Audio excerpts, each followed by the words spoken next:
The bus smelled like diesel and someone's leftover fast food. I had my backpack on my knees because the overhead rack felt too far away from me. Everything I still owned was in there. 2 changes of clothes, a toothbrush, deodorant, phone charger that didn't do me any good right now. The phone in my pocket had died somewhere outside Sparks, and I didn't have a way to charge it until I got where I was going. If I got where I was going.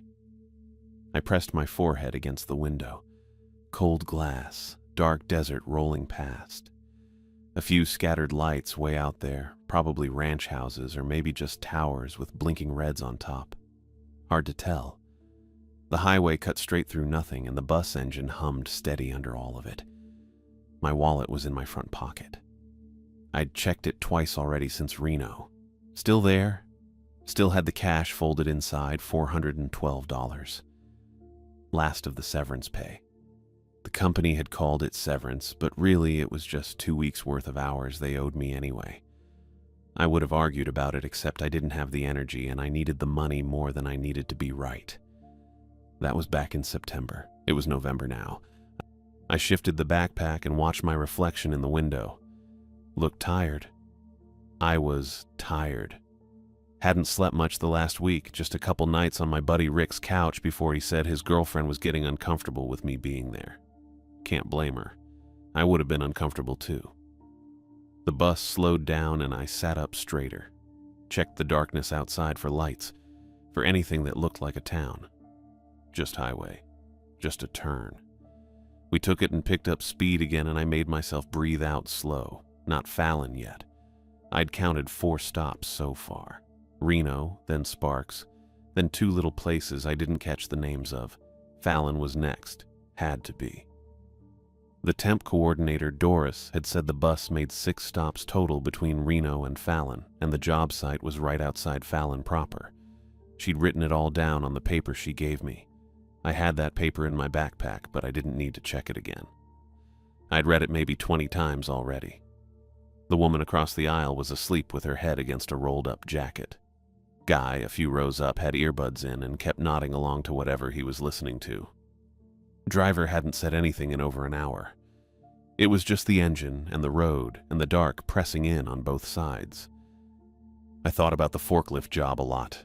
Didn't mean to, but it kept coming back. I'd been good at it, steady, showed up on time, never damaged product, kept my certifications current. Didn't matter. When corporate decided to consolidate the warehouse with the one in Sacramento, they cut 2/3 of the crew. I was in the last group hired, so I was in the first group gone. That was it. No warning, just a meeting in the break room, and an envelope with a check in it. I'd lasted 3 weeks before I couldn't make rent. Talked to the landlord, asked if I could go half now and half when I found something. He said no, I got it. He had his own bills. I moved my stuff into my car, a 2004 Civic that burned oil and had a crack across the windshield, but it ran. I parked it at a truck stop off 80 most nights. Bought food from the attached diner. Looked for work during the day. Applied everywhere. Warehouses, retail, landscaping crews, anything. Got a few callbacks. Did 2 interviews. One place said they'd let me know. The other one said they went with someone else. I never heard back from the first one. The car got repossessed in October. I'd missed 2 payments. They hooked it up from the truck stop parking lot while I was inside using the bathroom. Came back out and it was just gone. I stood there for probably 5 minutes before I really believed it. Had my backpack with me, thank God. Everything else was in the car. A box of books, some tools, a sleeping bag. All gone. Rick let me sleep on his couch after that. I tried to make myself useful. Cleaned up, bought groceries when I had a few bucks, stayed out of the way. His girlfriend, Amanda, was polite about it, but I could tell. It was her place too, and I was this random guy taking up space in her living room. After a week and a half, she started making comments. Not mean ones, just little things. Must be nice to sleep in. I'd been up since 6 looking for work on Rick's laptop, but I didn't say anything. Few days later, Rick pulled me aside and said maybe I should check with some other friends. I didn't have other friends. Not ones I could ask anyway. I went to the temp agency on a Tuesday, filled out paperwork, answered questions. Doris, the coordinator, looked at my resume and nodded a lot but didn't say much. I figured that was it. Just another dead end. Then she asked if I was willing to relocate for work. I said yeah. Didn't even ask where. She said they had a security contract out near Fallon, federal site. Needed bodies for a 6-month rotation. Room and board included. Pay was $15 an hour. They'd take anyone with a clean record who could pass a background check. I told her I could do that. She made a call. Came back 10 minutes later and said I was in. Gave me the paper with all the details. Bus route, stop location, contact name. Told me to be on the 6:15 from Reno on November 8th. That was yesterday. I slept outside the bus station the night before. Didn't want to risk missing it. 15 an hour wasn't great, but it was steady. 6 months of steady was something I could build on, and room and board meant no rent, no utilities, no groceries eating up my pay. I could save most of it, get back on my feet, maybe buy another car, find a real apartment after the contract ended. It felt possible. First time in a while something felt possible. I kept looking out the window, checked every shadow, every distant light. The anxiety sat right in the center of my chest, just under my ribs. It had been there since Reno, since before that, really. I couldn't miss this stop. If I missed Fallon, I didn't know what I'd do. The paper said someone named Jim would be waiting in a Bureau of Reclamation van. If I wasn't there, he wouldn't wait. Doris had been real clear about that. They ran the pickup once a week. Miss it, and the contract went to someone else. I didn't have a phone to call anyone, didn't have money for a hotel, didn't have a backup plan. This was it. The bus slowed again. I sat up, saw lights this time, actual building lights, street lights, the glow of a town coming up ahead. My heart kicked harder. I pressed closer to the window. We rolled past a gas station. Closed. Then a couple houses set back from the road. Then a cross street with a blinking yellow traffic light. The bus turned and I saw a sign lit up on the side of the road. Fallon. Population 8,000 something. I didn't catch the full number. The tension in my chest pulled tighter. This was it. This was the stop. I grabbed my backpack and stood up before the bus even started braking. The driver glanced at me in the big mirror up front, but didn't say anything. We pulled into a small lot next to a dark building, maybe an old visitor center or something. There were 2 other cars parked there and a van with government plates. Bureau of Reclamation, painted right on the side. The bus hissed to a stop. I was already moving down the aisle. The door folded open and I stepped out into the cold November air. Desert cold, dry and sharp. I could see my breath. The van's headlights were on. Someone was sitting in the driver's seat. I walked toward it. My boots sounded loud on the pavement. The backpack felt heavier than it had on the bus. I stopped a few feet from the driver's side window, and the guy inside looked at me. Older, maybe 50. Weathered face, canvas jacket. He rolled the window down. "You Hudson Bates?" "Yeah," I said. "Jim Fuller. Toss your bag in the back and get in." I did. Didn't ask questions. Didn't hesitate. I walked around to the passenger side, climbed in, pulled the door shut. The van was warm, heater running full blast. Smelled like coffee and dust. Jim put the van in gear and we pulled out of the lot. I'd made it. I was here. This job, whatever it turned out to be, I was going to make it work.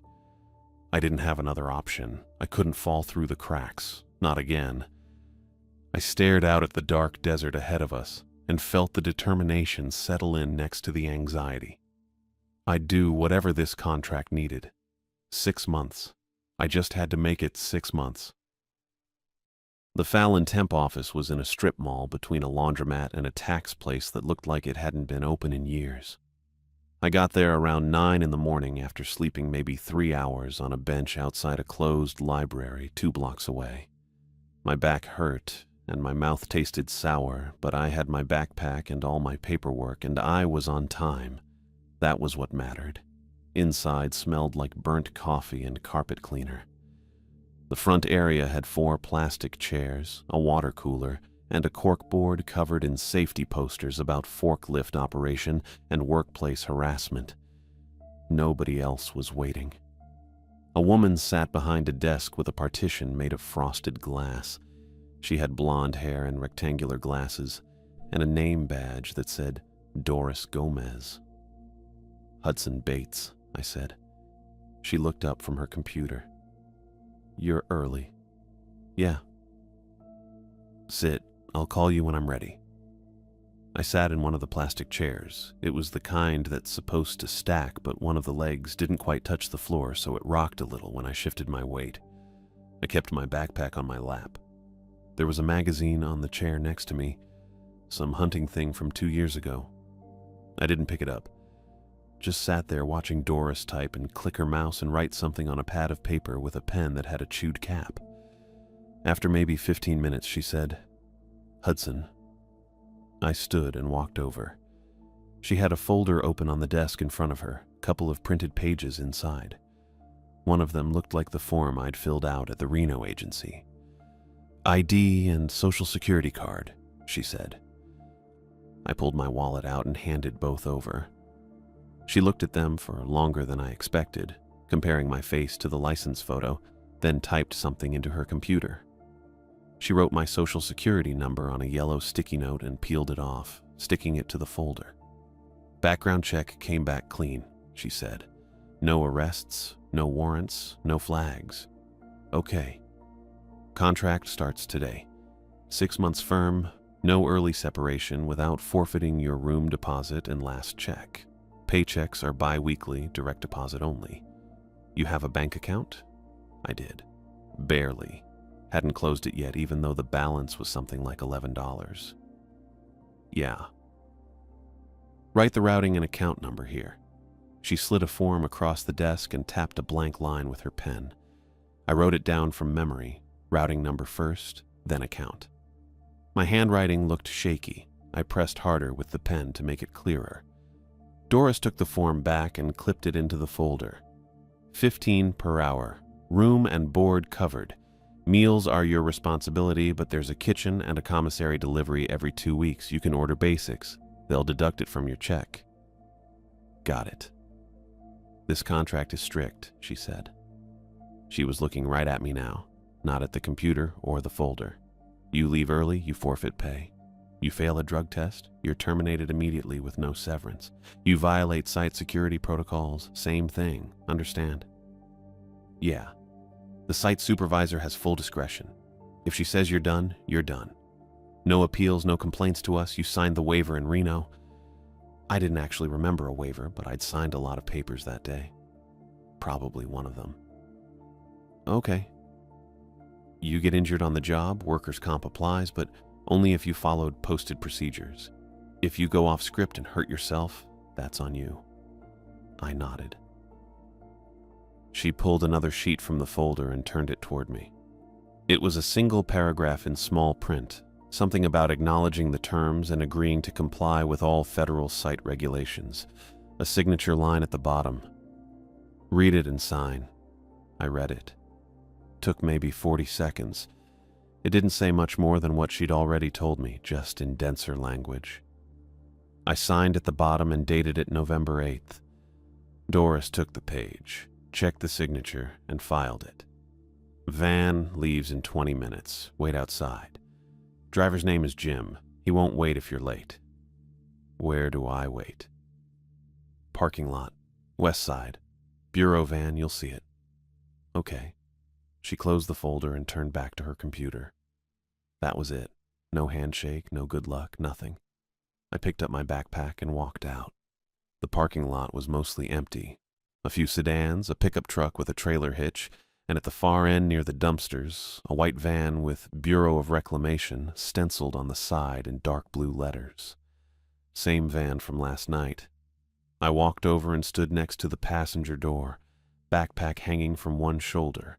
The windows were tinted enough that I couldn't see inside. I waited, checked my pockets. Wallet still there. Checked the straps on my backpack. Still secure. The sun was climbing, but it wasn't warm yet. My breath came out in thin clouds. After maybe 10 minutes, the driver's door opened and a man climbed out. Older guy, maybe 50s, with salt and pepper hair, cut military short, and a bureau jacket zipped halfway. He looked at me without saying anything. "I'm Hudson," I said. "Doris told me to wait here." "Jim," he said. He walked around the front of the van, unlocked the passenger side, and pulled the door open. "Get in." I climbed in and set my backpack between my feet. The van smelled like diesel and old coffee. There was a clipboard on the dashboard and a half-empty water bottle in the cup holder. Jim got back in, started the engine, and pulled out of the lot without another word. We drove south out of Fallon on a 2-lane highway that cut through flat desert. Not much to look at. Scrub brush, telephone poles, the occasional dirt road leading nowhere I could see. Jim didn't turn on the radio, didn't talk. Just drove with both hands on the wheel, eyes forward. I figured I should probably say something. "How far is it?" 40 minutes, Jim said. He didn't look at me. "You do this run a lot?" "Once a week." "Picking up new people?" "Sometimes." That was it. I stopped trying. Just watched the road and the desert sliding past and tried not to think too hard about what I'd signed. We passed a ranch with a long gravel driveway and a house set way back from the road. Past a historical marker I couldn't read fast enough. Past a turnoff for some place called Stillwater. The highway stayed straight, and Jim kept the speedometer right at 60. After maybe half an hour, he slowed and turned onto a smaller road, this one paved but rougher, cracks running through the asphalt. A sign said, "La Hontan Dam, Bureau of Reclamation, authorized personnel only." Jim didn't stop, just kept driving. The road curved and I saw water. A reservoir, flat and dark under the morning sky, stretching out to low hills on the far side. The dam itself was concrete, thick and pale, with a road running across the top. Floodlights on tall poles, even though it was daytime. A chain-link fence topped with barbed wire running along the access road. Jim slowed again and stopped at a gate. There was a call box on a post. He rolled down his window, pressed a button, and waited. A woman's voice came through, crackling with static. "Identification. Fuller. Dropping a new hire. Name. Hudson Bates." A pause, then, "Proceed to intake." The gate rolled open on a track. Jim drove through and it closed behind us. That was when I felt it, this tightness in my chest that hadn't been there a second ago. The fence, the floodlights, the gate closing. I was inside now. No walking back out. Jim followed the road past a small parking area and a storage building with a faded bureau logo on the side. He stopped in front of another gate, this one smaller. Just a pedestrian entrance with a keypad lock. He put the van in park and looked at me for the first time since we'd left Fallon. "This is it," he said. I grabbed my backpack. "Thanks." He didn't respond. I opened the door and stepped out onto gravel. The air smelled different here. Water and concrete and something metallic I couldn't place. Jim pulled away before I even closed the door all the way. I watched the van drive back toward the main gate, then turn and disappear around the storage building. I stood there alone under the floodlights. It was full daylight, but the lights were still on, buzzing faintly. The gate in front of me had a camera mounted above it, lens pointed down. I didn't know if I was supposed to wait or press the call button or what. I waited. After maybe 2 minutes, I heard footsteps. A woman came around the side of the nearest building, walking fast, boots crunching on gravel. She was maybe 5'8", dark hair pulled back tight, wearing a utility jacket and work pants. She had an ID lanyard around her neck and a radio clipped to her belt. She stopped on the other side of the gate and looked at me through the chain link. "Hudson Bates," she said. Not a question. "Yeah, ID." I pulled out my wallet and held up my license to the fence. She stepped closer, studied it, then typed something into her phone. She looked up at me again, comparing my face to the photo just like Doris had. Took her time with it. "Teresa Silva," she said finally. "Site supervisor. You follow my instructions, we won't have problems. You don't, you're gone. Clear?" "Clear." She punched a code into the keypad and the gate buzzed. She pulled it open and stepped aside. "Come on." I walked through and she let the gate swing shut behind me. It latched with a solid metallic click. Teresa turned and started walking. I followed. We went along a paved path between two buildings, both concrete with narrow windows and heavy doors. Everything looked old, but maintained. Fresh paint on the railings, clean gutters, no trash. We passed another camera mounted on a pole, then another.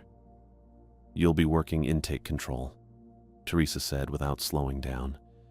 "Monitoring instrumentation, logging readings, radio contact with main operations. 12-hour shifts, overnight, midnight to noon." "Okay." "Your trainer arrives at midnight. He'll walk you through procedures for the first 72 hours. After that, you're solo unless there's an operational event." "What kind of event?" She glanced back at me. "The kind where you follow the laminated card and don't improvise." We reached another building, this one longer and lower with a flat roof and a steel door propped open with a concrete block. Teresa went inside and I followed. The interior was dim and cool. Concrete floor, cinder block walls painted industrial beige, fluorescent lights overhead. We walked down a hallway past a door labeled storage and another labeled electrical, authorized personnel only. At the end of the hall was a wider door with a keycard reader. Teresa swiped her card and pushed it open. The control room was bigger than I expected, maybe 20 feet by 30 with windows along the far wall looking out over the reservoir. The water was black from this angle, no reflection, just dark and still. There was a desk with 2 monitors, a radio base unit, a phone, and a keyboard. Next to the desk were metal cabinets with labeled drawers and a rack holding clipboards. On the wall to the left were valve controls, big industrial switches with red and green indicator lights. Everything hummed, low and constant, the sound of electronics and ventilation. Teresa walked to the desk and tapped one of the monitors. "This one shows reservoir depth, inflow, outflow. This one shows valve status and pressure readings. You log readings every hour on the clipboard. Red binder has the procedure." I nodded. She opened a drawer and pulled out a laminated card, maybe 5 inches by 7, with text printed in bold. She slid it across the desk toward me. "These are the rules," she said. "You read them. You follow them. No exceptions." I picked up the card. It was heavier than I expected, stiff laminate with rounded corners. The text was simple, numbered 1 through 8. I skimmed it. Stuff about logging readings, radio contact, not leaving the building during shift, not adjusting valve controls without clearance. "Read it out loud," Teresa said. I looked up. "What?" "Read the rules out loud. I need to confirm you understand them." I read them. My voice sounded flat in the concrete room. When I finished, Teresa pulled another form from her jacket pocket and set it on the desk. "Sign and date." It was an acknowledgement form, same kind of thing I'd signed in Doris's office. I signed it and slid it back. Teresa took it, folded it once, and put it back in her pocket. "Your trainer is Nicholas Carter. He'll be here at midnight. Don't touch anything until he shows you how." "Got it." She checked her watch. "It's 10:40 now. You've got time to settle in. Break room is 2 doors down the hall. There's a cot in the back if you need sleep. Don't wander. Stay in this building." "Okay." She walked to the door, then stopped and looked back at me. "You need this job?" I didn't know how to answer that. Yeah. Then do what you're told and don't ask questions you don't need answered. She left. The door closed behind her with a heavy click, and I heard her footsteps fade down the hallway. I stood there in the control room with my backpack still on my shoulder, looking at the monitors and the valve controls and the black water outside the windows. The humming filled the space. Steady and low and endless. I was alone. I sat at the desk trying to stay alert without my phone. That was harder than I expected. Normally I'd check it every 10 minutes or so, scroll through nothing, look at the time, put it back down, gave my hands something to do.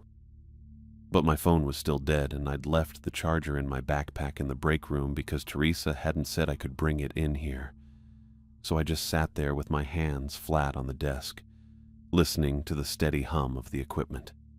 The hum came from everywhere. The monitors, probably. The radio base unit, maybe the lights overhead. It wasn't loud, but it filled the whole room, constant and even.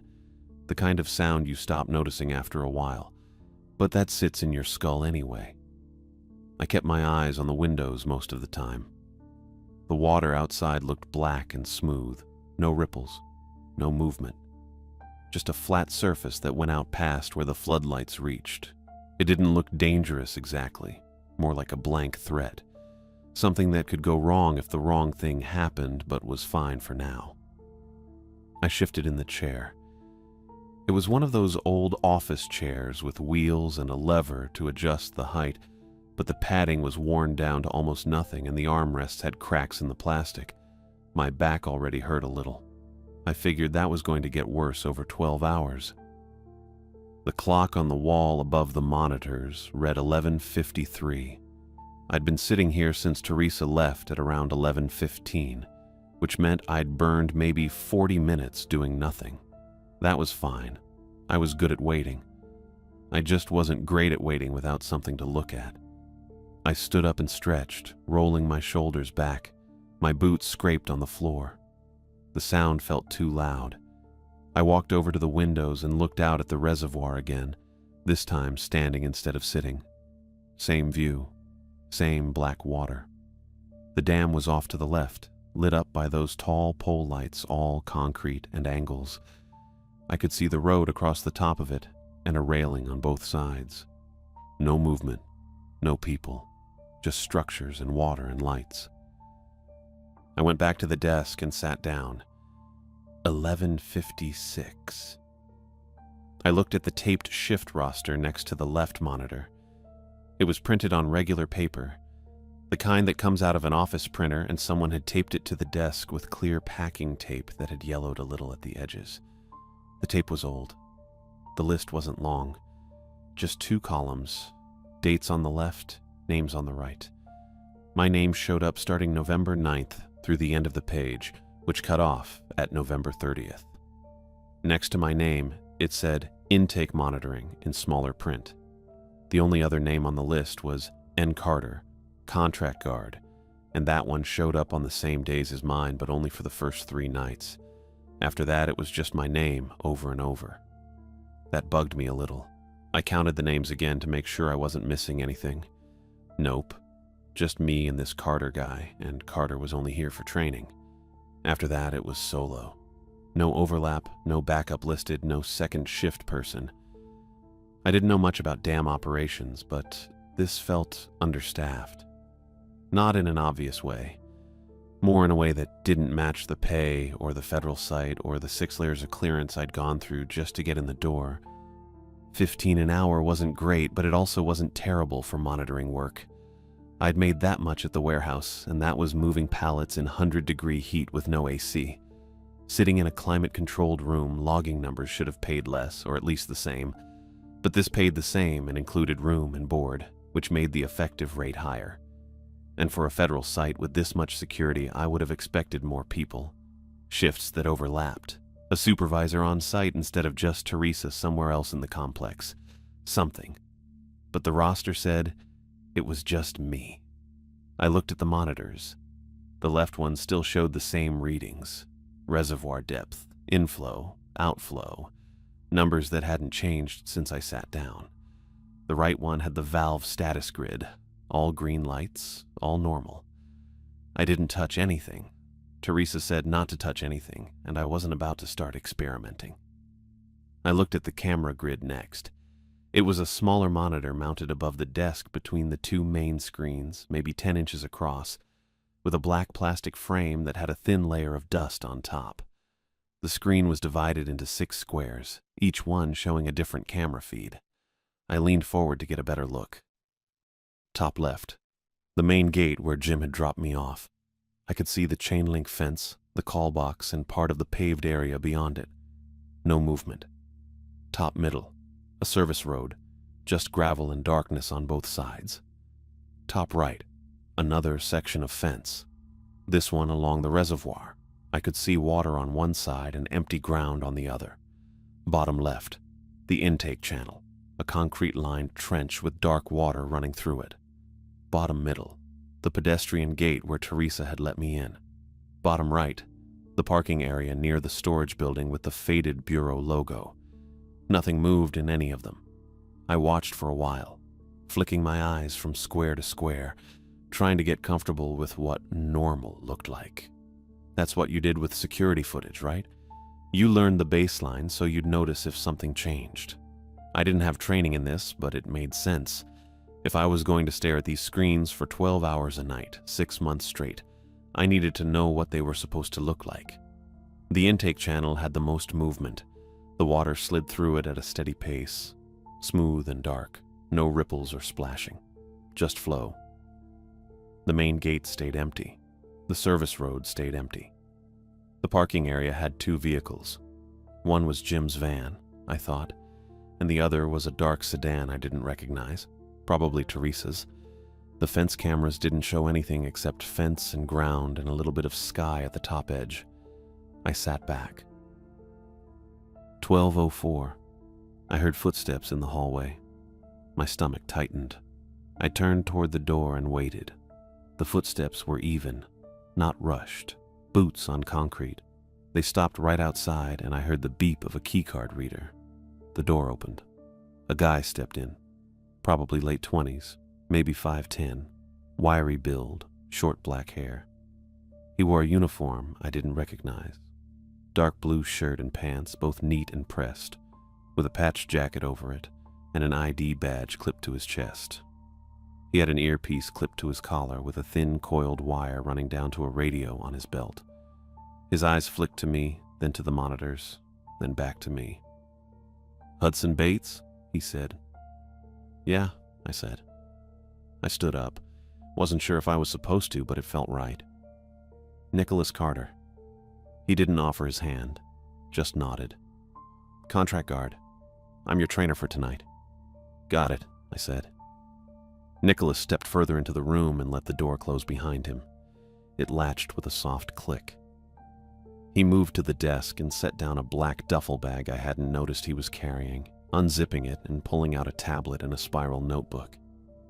His eyes went to the monitors again, scanning them quickly, then to the camera grid, then to the laminated card Teresa had made me read earlier. He picked up the card and looked at it for a second, then set it back down exactly where it had been. "You read the protocols?" he asked. "Yeah." Teresa had me read them out loud. "Good." Nicholas pulled the second chair over from the corner of the room where it had been sitting unused. He set it next to mine, angled so he could see the monitors and me at the same time. He sat down and gestured for me to sit too. I did. "Okay," Nicholas said. His voice was low and even. Not unfriendly, but not warm either. Just factual. "This is a 72-hour rotation. I'm here tonight, tomorrow night, night after that. Then you're solo. We're going to go through everything step by step. And you're going to do it yourself while I watch. By the 3rd night, you should be comfortable enough that I'm just sitting here in case something happens. Questions so far?" "No," I said. "Good." Nicholas tapped the left monitor. "Camera numbers first. You need to know which camera is which without looking at the grid labels." He pointed at the top left square. "Camera 1, main gate. You'll almost never see anything here except Jim's weekly drop-off and maybe a bureau vehicle if they're rotating staff. Top middle. Camera 2, service road. Leads to the secondary access point on the east side, maintenance only. If you see anyone here outside of a logged maintenance window, you radio it in immediately. Top right. Camera 3, perimeter fence, north section. Should always be empty. He went through the bottom row. Camera 4, intake channel. Camera 5, pedestrian gate. Camera 6, parking area. His explanations were short and specific. No extra words. He moved his finger from square to square, and I followed it, repeating the numbers in my head. 1, main gate. 2, service road. 3, perimeter. 4, intake. 5, pedestrian. 6, parking. Repeat them, Nicholas said.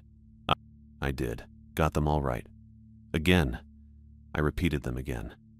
He nodded. Nicholas switched to the main monitors. He explained the left screen first. Reservoir depth measured in feet, updated every 15 minutes automatically. Inflow measured in cubic feet per second, outflow the same. He showed me where the readings came from, pointing at sensors on a diagram in the red binder. Then he explained the right screen.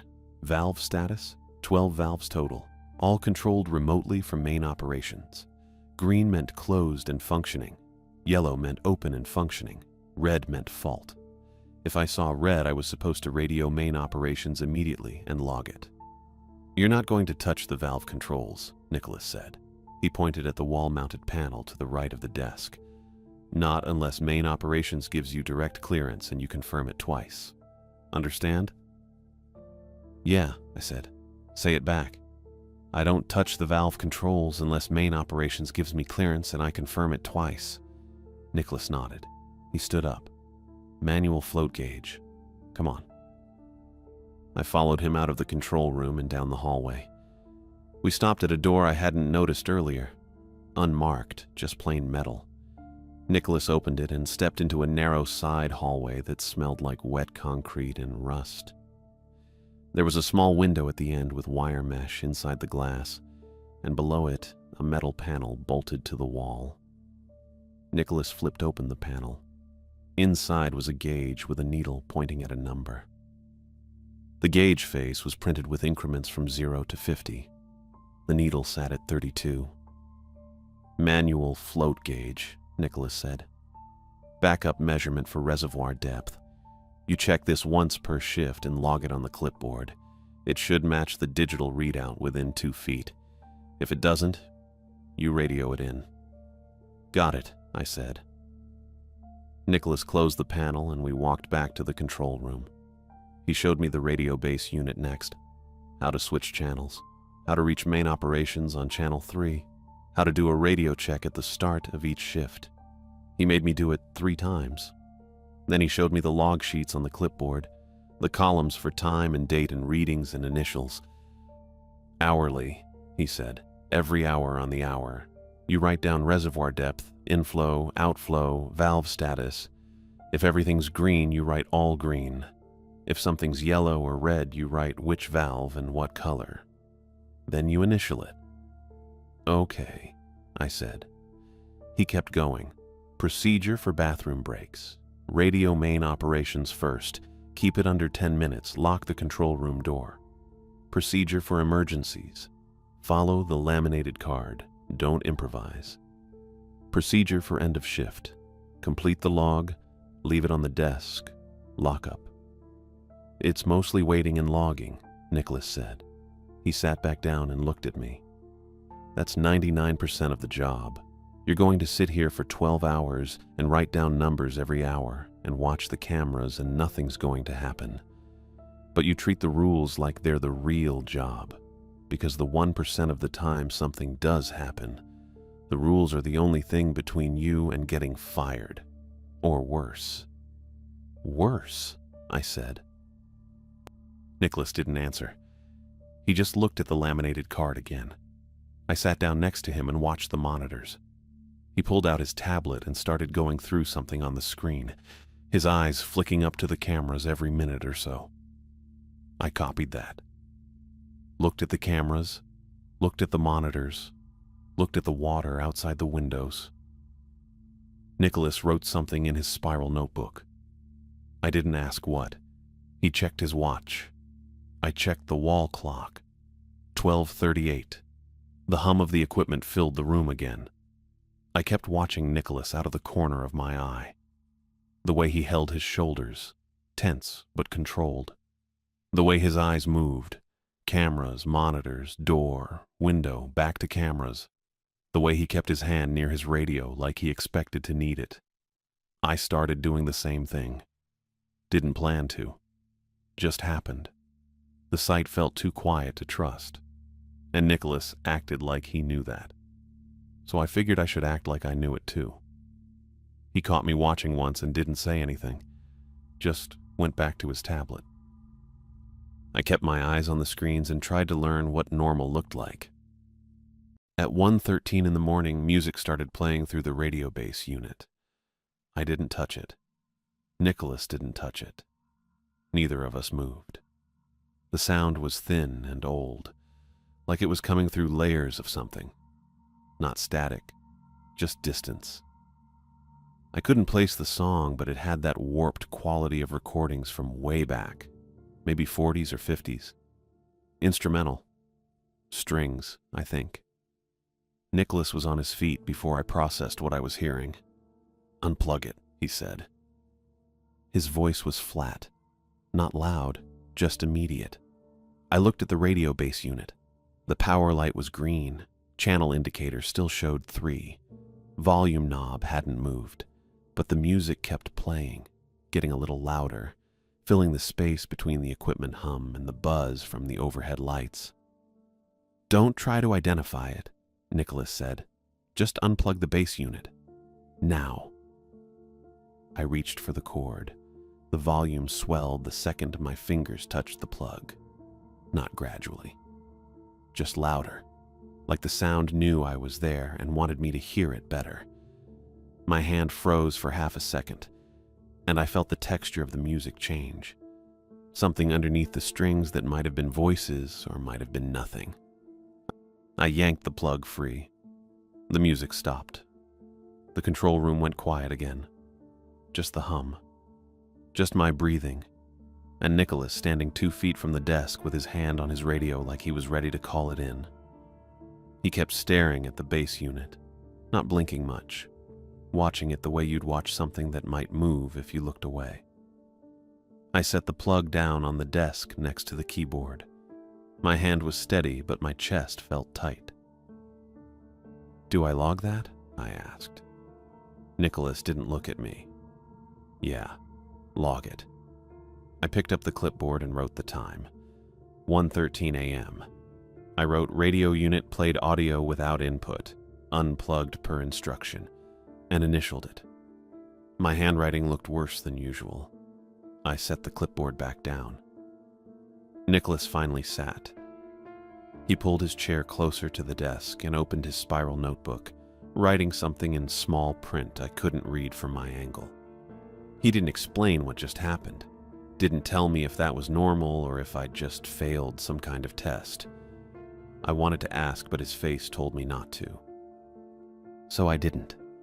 I sat there watching the monitors and trying not to look at the unplugged radio base unit sitting dead on the desk.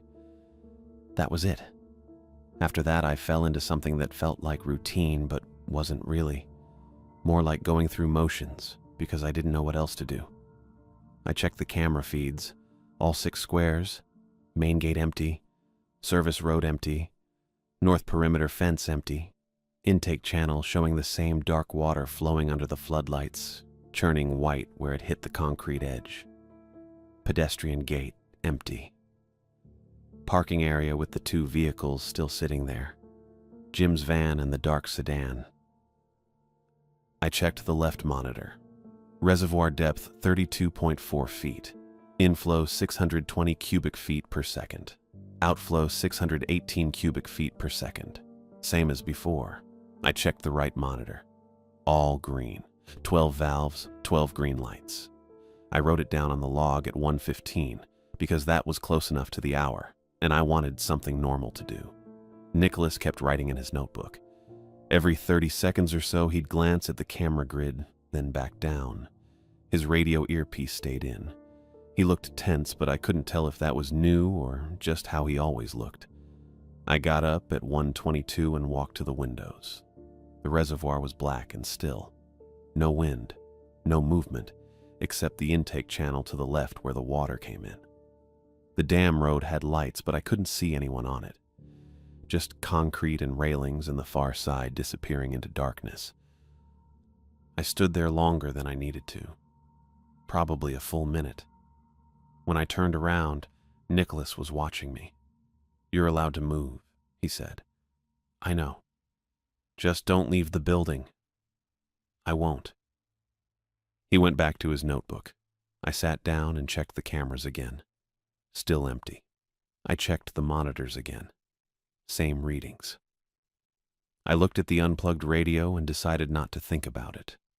At 1:28, I got up and went to the break room 2 doors down. My backpack was still on the cot where I'd left it. I dug out my phone and charger even though I knew the phone was dead. I plugged it into the outlet near the coffee maker and waited for the screen to light up. It didn't. Battery 2 drained. It'd take 10 minutes. I poured myself coffee from the pot someone made earlier. Probably Teresa. It was cold and tasted like burnt dirt, but I drank it anyway because I needed something to do with my hands. The break room had a clock on the wall. 1:29. I'd been on shift for an hour and a half, 10.5 hours left. I went back to the control room. Nicholas looked up when I came in, but didn't say anything. I sat down and stared at the camera feeds and tried to pretend everything was fine. The coffee was bitter, worse than I remembered. I drank it slow and kept my eyes on the screens. At 1:34, I checked the time on the monitor timestamp. At 1:36, I checked it again. Time was moving, but it felt stuck. I watched the intake channel water churn. White foam against black. The floodlights made it look fake, like a photograph or a loop playing over and over, but it wasn't a loop. The foam patterns changed. The water kept moving. I checked the time again. 1:38. Nicholas shifted in his chair and I glanced over. He was looking at the camera grid, then at his tablet, then back. His jaw was tight. I opened my mouth to ask if something was wrong, but didn't. If something was wrong, he'd tell me. That was the job. Follow the rules. Don't improvise. At 1:40 a.m., the exterior motion alert flashed. It was a red light on the panel above the right monitor. I'd seen it earlier during training, but it hadn't been on. Now it blinked twice and stayed solid red. Nicholas sat forward. I looked at the camera grid. Top row first. Main gate, empty. Service road, empty. North perimeter, empty. Bottom row, intake channel, water churning, same as before. Pedestrian gate, empty. Camera 6. Parking area. A man stood at the gate. Not walking, not moving. Just standing there facing the chain-link fence about 10 feet back from it, arms at his sides. Completely still. He was wearing dark clothes. Maybe a jacket. I couldn't make out his face from the camera angle, but he looked average height, average build. Nothing distinct. He could have been anyone. But he wasn't anyone. He was just there. Standing. Placed there. That's the word that came to me. Placed. I leaned toward the intercom panel without thinking. My hand was halfway to the button when Nicholas grabbed my wrist. His grip was firm, not rough, just enough to stop me. "Don't," he said. I looked at him. His eyes were on the camera feed, not me. "There's someone. I see him. Shouldn't I ask?" "No." Nicholas let go of my wrist, but kept his hand close, ready to stop me again if I moved. "Check the laminated card. Rule 6. I grabbed the card from where it sat next to the keyboard. My hands weren't shaking, but they wanted to. I read Rule 6 out loud. If unknown persons appear on camera feeds, do not make contact. Observe and log. Radio main operations immediately if subject approaches building or remains visible longer than 5 minutes. Nicholas nodded. That's this. So we wait, and we count. I set the card down, looked back at camera 6. The man was still there, still facing the fence, still not moving. I checked the timestamp on the feed, 1:40 a.m. 5 minutes, I said.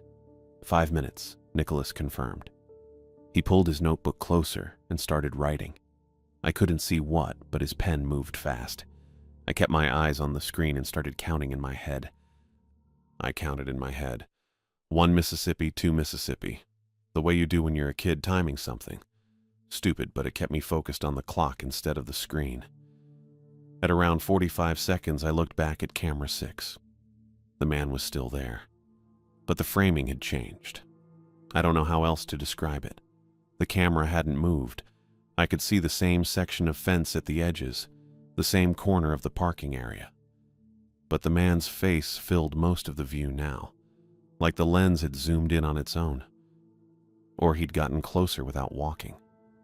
I couldn't tell which, and that made my stomach twist. His face was pale, not just white, pale in a way that looked wet under the floodlights. And he was smiling. That part bugged me more than anything. The smile was wrong, too wide maybe, or too even. I leaned closer to the monitor without meaning to and caught the teeth. They were small, packed tight together, too many of them in a row, like a kid's baby teeth that never fell out. I couldn't stop staring. My brain kept trying to count them and failing. Something moved in my peripheral vision, and I flinched hard enough to knock my knee against the desk. Nicholas was standing next to me, holding a clipboard. He'd gotten up without me noticing. He positioned the clipboard carefully in front of camera 6, blocking most of the screen, and motioned with his other hand, palm down, slow and deliberate. Stop. I pulled back. Nicholas kept his hand up, still making that motion. Stop staring. That's what he meant. I got it. He set the clipboard down at an angle so camera 6 stayed half covered and returned to his seat. He didn't say anything, just picked up his pen and went back to writing in his spiral notebook like nothing had happened. I sat there with my hands flat on the desk, forcing myself not to move the clipboard. Paying attention might be the mistake. That's what I understood. Whatever that thing was out there looking at it, really looking, was the wrong move. The rules didn't say that exactly, but Nicholas knew. He'd been here longer than 72 hours. I could tell by the way he moved, the way he didn't explain. I checked the other cameras. Main gate empty. Service road empty. North perimeter empty. Intake channel still churning. Pedestrian gate still empty. I didn't move the clipboard to check camera 6 again. The clock on the left monitor read 1:43 a.m. I wrote in the log, 1:43 a.m., motion alert camera 6, subject observed, no approach, monitoring per rule 6, and initialed it. My handwriting looked shaky. I pressed harder on the next line to make it cleaner. Nicholas glanced at what I wrote and nodded once. We sat there. The equipment hum felt louder than before. I could hear the buzz from the overhead lights and a faint static from the unplugged radio base unit, even though that didn't make sense. At 1:47 a.m., I checked the timestamp again. The motion alert light had gone dark. I didn't know when that happened. I looked at the clipboard still angled over camera 6 and decided not to move it yet. At 2:00 a.m., I logged the hourly readings. Reservoir depth 32.3 feet. Inflow 618 cubic feet per second. Outflow 617 cubic feet per second. All valves green. I wrote it down, initialed it, and set the pen back in the tray. Nicholas checked his watch, then the monitors, then the camera grid. He still didn't move the clipboard. At 2:05 a.m., an alarm went off. Not loud, just a steady tone, mid-pitched, coming from the right monitor. A red banner appeared across the top of the screen with white text. Water level alert. Reservoir depth change detected. I stood up. My chair rolled back and hit the wall. The left monitor still showed 32.3 feet. The numbers hadn't changed, but the red banner stayed solid on the right screen and the tone kept going, steady and flat. I turned toward the wall-mounted valve control panel. My hand was already reaching for it before I realized what I was doing. Reflex. Something's wrong. You fix it. That was the training from every job I'd ever had. Nicholas moved faster than I expected. He stepped in front of me and put one hand on my chest. Not rough, just firm, stopping me. He pointed at the laminated card on the desk, then held up one finger. Wait. I stopped. My heart was pounding hard enough that I could feel it against his hand. Nicholas pulled his hand back and motioned toward the hallway. The side hallway. The manual float gauge. Right. The rules said to verify the manual gauge if the digital readout showed a fault or rapid change. I'd forgotten that already. I nodded, and he stepped aside. We walked down the main hallway together. The alarm tone followed us, muffled but still audible. Nicholas unlocked the side hallway door with his keycard, and I went in first. The air smelled like wet concrete and rust, stronger than before. The float gauge panel was already open. I didn't remember leaving it open. Maybe Nicholas had checked it earlier. I grabbed the chain and pulled. The float came up slowly, dripping. The needle swung and settled at 32.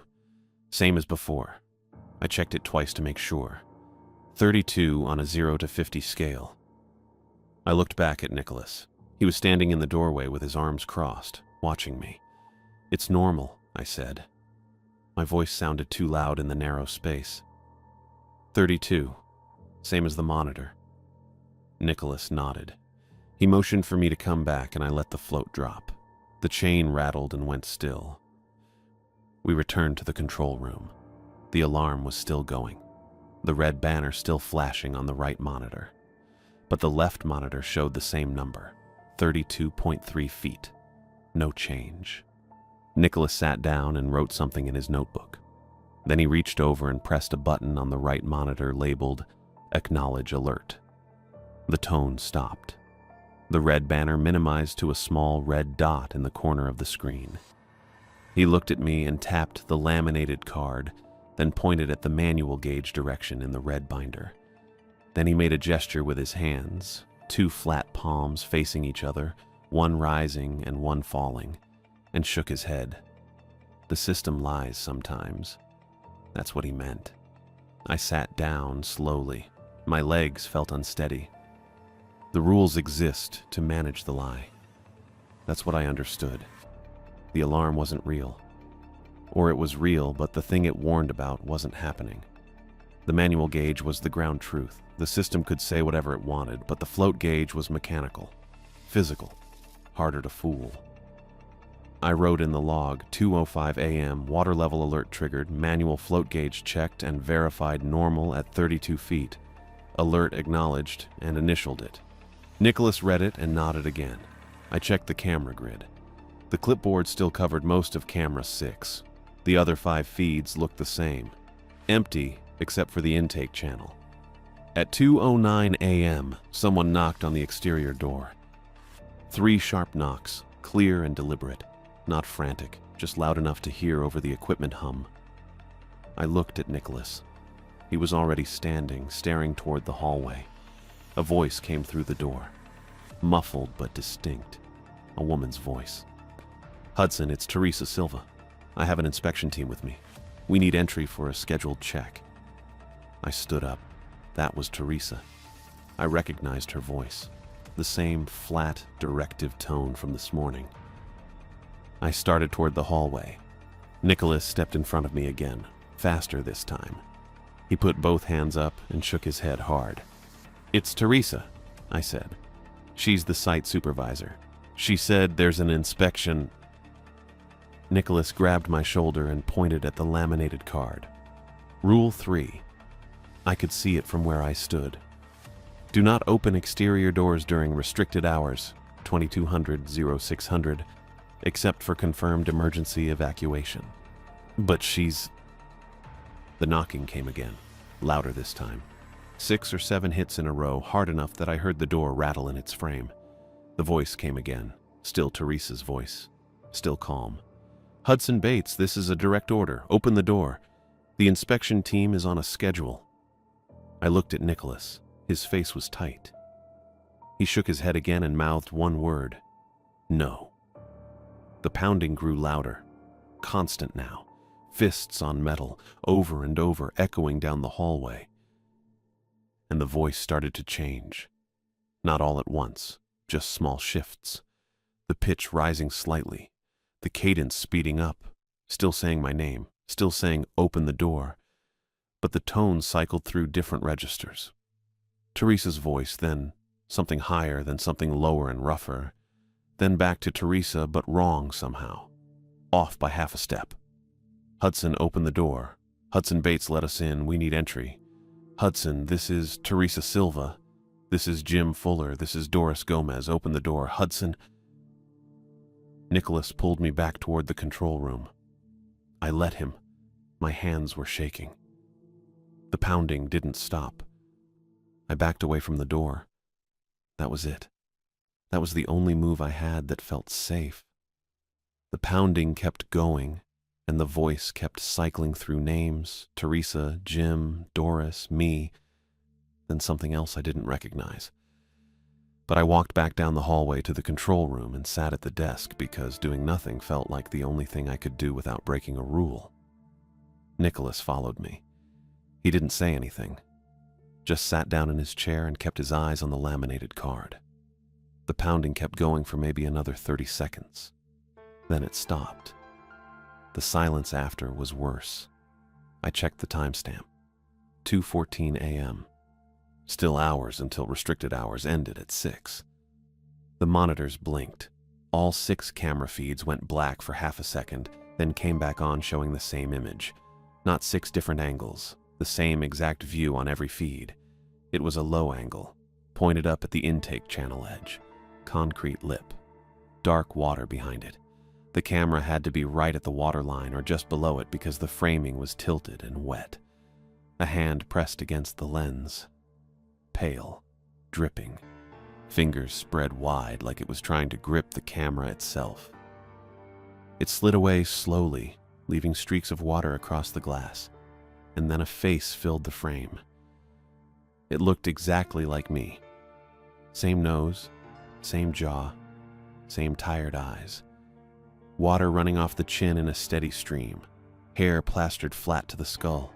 Smiling. Too wide. Way too wide. The corners of the mouth stretched past where they should have stopped. I stood up. My chair hit the wall again, but I didn't hear it. I just stared at the monitors showing my face on every single feed, all 6 screens, all the same image, all smiling. Nicholas grabbed my arm and pulled me back down into the seat. He leaned close and said, "Cameras are bait." I didn't understand. He pointed at the laminated card. Rule 7. I'd read it earlier, but it hadn't stuck because it was vague. If Penny's smell appears, do not make contact. Open desk drawer immediately. Leave open until smell clears. I said, "What?" Nicholas said, "Follow the rule if it shows up." And then I smelled it. Sharp, metallic, copper. Like I'd bitten my tongue hard enough to bleed, except I hadn't. The taste came with the smell, coating the back of my throat. The desk drawer vibrated. Not loud. Just a low hum that I felt through the chair and the floor. Like something was pushing up from inside the drawer, trying to get out or get my attention. I looked at Nicholas. He nodded once and pointed at the monitors. I reached over and turned them off. Both screens went black. The vibration kept going. I grabbed the desk drawer handle and pulled it open. It slid out smooth on the track, and I left it hanging there, fully extended, because the rule said, leave it open. The vibration stopped immediately, but the sound didn't. Wet breathing, slow and rhythmic, coming from inside the drawer. I looked down. The drawer was empty except for a few pens, a stapler, and some loose paper clips. Nothing that could breathe. But the sound kept going, in and out, like lungs filling and emptying. I didn't close the drawer. Nicholas wrote something in his notebook. His hand was shaking a little. The radio started whispering. It was still unplugged, cord hanging loose on the floor where I'd yanked it at 1:13 a.m. But a voice came through the speaker anyway, thin and crackling with static. It said, "Nicholas, Nicholas, it's me. I'm outside. I need you to let me in." It sounded exactly like Nicholas. I looked at him. He was staring at the radio with his jaw tight and his hand on his belt near his own radio. The voice kept going. "Nicholas Carter, contract guard. I'm locked out. You have to open the door. It's protocol. You know the rules." Nicholas stood up. Just stood. Didn't say anything. Didn't look at me. He took a step toward the hallway. I grabbed his arm and pulled him back. Hard. He stumbled and I dragged him away from the door back toward the desk, and he didn't fight me, but he didn't help either. His eyes were fixed on the hallway and his face looked wrong. Blank. Like he wasn't all the way there. I said, "That's not you." He blinked. Looked at me, then looked at the radio. The voice kept whispering, "Let me in. I'm outside. I need entry. Nicholas, please." Nicholas sat down, put his head in his hands. Didn't say anything. I checked the right monitor. It was still off. I turned it back on because I needed to see the valve status. The panel showed red. Not one valve. All 12. Flashing red in a grid. And below that, a new alert banner. Water level critical. Reservoir depth rising. I looked at the left monitor. Still showed 32.3 feet. Unchanged. But the alert kept flashing. Nicholas lifted his head. He looked at the screen, then at me and said, "It's lying." I said, "The gauge." He shook his head. "It's lying. Don't touch the valves." I kept my hands on the desk, flat, away from the wall-mounted controls. Nicholas looked at the laminated card, then at the open drawer still breathing wet and slow, then at me. He said, "The pennies smell means the intake wants a name." I said, "What?" He said, "It'll take one. Doesn't matter who. Just needs a name on record." His voice was quiet. Ashamed, maybe. Like he'd known this the whole time and hadn't said it. I said, "What happens if it doesn't get one?" Nicholas said, "Other guards opened the door. Thought they were saving someone. Heard their own voice or a supervisor's voice or someone they knew. Went outside during restricted hours." He paused. "They didn't come back." I looked at the open drawer. The breathing kept going, steady and wet. I looked at the camera grid, still off. I looked at the flashing red valves that I knew were actually green because the system was lying. And I looked at the wall where the shift roster was taped. It was the only official record in this room that listed who belonged here. 2 names, Hudson Bates, N. Carter. I stood up and tore it down. The tape ripped and a corner of the paper stayed stuck to the wall, but I got most of it. I folded it in half, then in half again. Nicholas watched me. Didn't stop me. I shoved the folded roster into the open desk drawer. The penny's smell spiked immediately. So strong I gagged. Copper flooded my mouth and nose, and I couldn't breathe through it. The wet breathing inside the drawer surged. Faster. Louder. Like something had woken up or gotten excited. Then it steadied. Slower. Deeper. The paper was gone. I looked into the drawer and the folded roster wasn't there anymore. Just pens and the stapler and paper clips. Outside, the voice changed. It didn't sound like Nicholas anymore. It sounded like me. My voice. Exactly. Saying, "Hudson, Hudson, please, I'm outside. I'm cold. Let me in. Please, I don't understand what's happening. Hudson, it's me. You have to help me." The door handle rattled, not pounding this time, just the handle turning back and forth, testing the lock. My voice kept going, pleading. "Hudson Bates, please, I'm scared. I don't know where I am. Just open the door, just for a second. Please." I kept my hands flat on the desk. Kept the drawer open, kept the monitors off except the right one showing the false red alerts. Didn't touch the valves. Nicholas sat next to me staring at his notebook, writing nothing. The handle kept rattling. My voice kept begging. The wet breathing kept going in the drawer. I checked the timestamp. 2:28 a.m. 3.5 hours until restricted hours ended. I didn't move. At 4:45 a.m., the rattling stopped. The voice outside cut off mid-sentence. Just gone. The wet breathing in the drawer faded out like someone walking away. The copper smell drained from the air all at once. I could breathe normal again. I checked the right monitor. The red alerts blinked twice, then switched back to green. All 12 valves. Green and normal. The left monitor still showed 32.3 feet. I stood up and walked to the side hallway. Nicholas didn't follow me this time. I unlocked the door, walked to the float gauge, pulled the chain. 32, same as before. I walked back to the control room and logged it. 4:45 a.m. Readings normal. Float gauge verified 32 feet. All valves green. I turned the left monitor back on. All 6 camera feeds showed their normal views. Main gate, service road, perimeter fence, intake channel, pedestrian gate, parking area. All empty. I looked at the desk. The folded shift roster was gone. In its place, on the surface near the open drawer, was a single coin. Wet, darkened, looked old.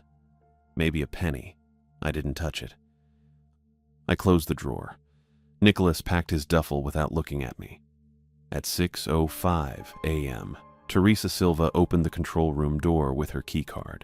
She carried 2 gas station coffee cups, set one on the desk in front of me. She looked at the open drawer first, then at the coin. She picked it up, examined it, and put it in her jacket pocket. She said, "You followed the rules." I said, "Yeah." She said, "That's what the site required."